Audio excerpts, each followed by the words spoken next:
Let's welcome in a very special guest now. Mr. Prashant is now joining us. Mr. Prashant Sharma is with us. He, of course, looks at Star Union Dai-ichi, and he's the CIO over there. So Prashant Sharma is with us, Chief Investment Officer at Star Union Dai-ichi Life Insurance. Prashant, thank you so much for taking out time for us. It's the first interaction that we are having, and markets are at an all-time high. What do you make of it? Markets are just refusing to fall. What do you think markets are pricing in? Hi, thanks for having me on the show. See, the markets have gone up materially over the last 15 months or so, despite once in a lifetime pandemic, which has not only disrupted economies, but also, in some sense, the psyche of people at large. Economic activity has taken a big hit, but most asset classes have delivered reasonable returns over the last 15 months or so.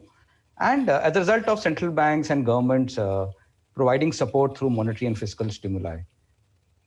Well, we expect economic growth to pick up now with economies opening up in general, and that would typically be positive for the markets. But having said that, there are concerns building up too.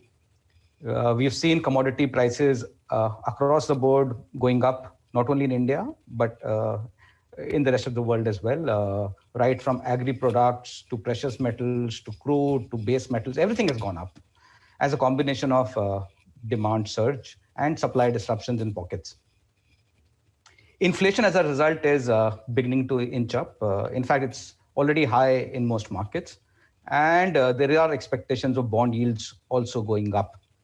While developed market yields are still low, but we've seen signs of yields inching up in India in the last week or 10 days. While RBI so far has done a great job in managing the debt markets and keeping a rein on the yields. But our sense is that markets are now pricing in higher growth and higher inflation, along with, and as the markets know that the supply of paper is huge, the markets are kind of now started pricing in higher yields because there has been a huge fiscal stimuli. Inflation is expected to come back and remain high for a reasonably long period of time. So in that environment, we expect bond yields to go up over the next 6 to 9 months. They've already gone up in the last 10 odd days. Our sense is that they can go up another 30, 40 basis points over the next 6 to 9 months. All this coupled with the fact that markets, as you rightly said, markets are at all-time highs. And with several headwinds now coming up, we have turned cautious for the near term from our perspective.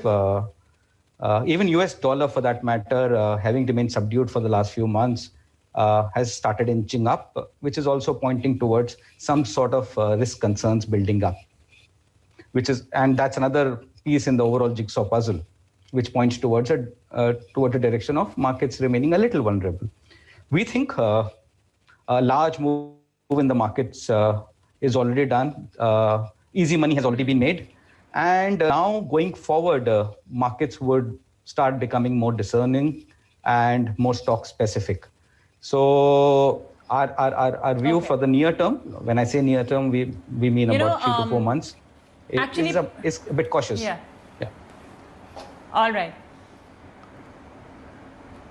Okay, Prashant, that's really been the playbook, right? In the global markets as well, we had seen that just before the US actually came out of the pandemic, the markets already hit record highs, and then from there, it's sort of started, flattening out. Prashant, I want to ask you about some of the sectors that have run up quite a bit and some that have stayed subdued. Do you think that there will be a course reversal over there as well? For example, where metals and ITs now will remain flattish, and the underperforming guys, infra, for example, which everyone has been saying that, is a big beneficiary of the government spending, but we haven't seen really any share price movement.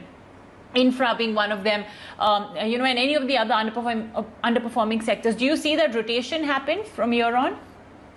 Yeah, you bang on. That's pretty much what our view is. While the two sectors that you talked about, metals and IT, yes, we are cautious in the near term, given that the stock prices in both these sectors have gone up materially. And infrastructure is one sector which has remained subdued, but I think its time is coming. As you rightly said, there is government push to restart the capex cycle, which was subdued for the last few years. We see clear signs of the capex cycle in India beginning. And hence, this is one sector which can be a beneficiary of all the growth push, not only from the government side, but we are also seeing signs of private sector capex picking up. So yes, this is a sector which having remained kind of sideways largely should pick up going forward and probably deliver superlative returns over the next 6 to 9 months. There are sectors which are, as you rightly said, have gone up materially. So by and large, we would be a bit cautious in the sectors that have run up for the near term. But metals and IT, we do think that once a little bit of a correction has taken place, and especially for metals, we expect the commodity prices to remain elevated. Of course, there will be volatility. This is one sector which kind of moves a lot with global developments. There will be volatility, but this is one sector which in the long term also should probably do well. Of course, there will be price gyrations from time to time. IT, on the other hand, we think obviously the stock price movements have been great. Just a word, Prashant, Prashant, just a word as far as the defensive space is concerned. Would you want to go into some large MNC companies, very large IT companies which generally don't tend to move? Would that be something that you would be exploring?